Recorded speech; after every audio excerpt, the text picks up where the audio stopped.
I'm here today at the final resting place of Francis Channing Barlow. He died on January 11th, 1896 from Bright's disease, which can be attributed to the wounds that he suffered at Antietam and at Gettysburg.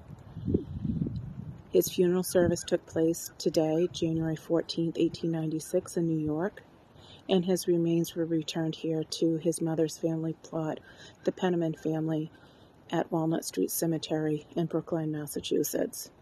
Entombed here are his grandparents, Elijah and Sybil Penniman, an aunt and uncle on the Penniman side, as well as his mother, Elmira, who died in 1868, and his two brothers, Richard and Edward, who died in 1872, months apart.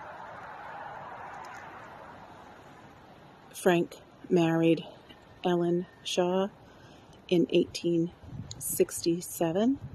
They had 3 children, Robert, Charles, and Louisa, commonly known or fondly known as Lulu.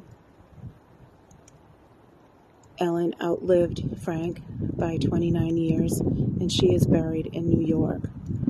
Both their sons, Robert and Charles, are buried there as well. Louisa married Pierre J. of the J family, and she's buried in New York with her husband.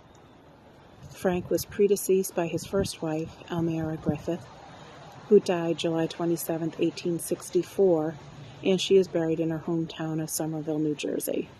She passed away of typhoid fever that she contracted serving with the Sanitation Commission throughout the war.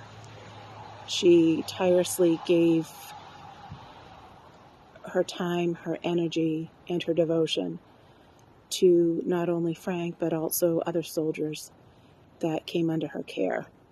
She was at Fredericksburg, where she was working long, grueling hours, setting up warehouses and making sure that soldiers had somebody to write home to for them.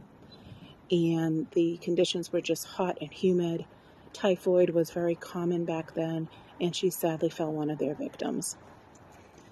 Frank and Arabella are not buried together simply because of the distance between both of their deaths in time, and that unfortunately neither family really approved of that marriage. So here we are again, Francis Channing Barlow, October 19th, 1834 to January 11th, 1896.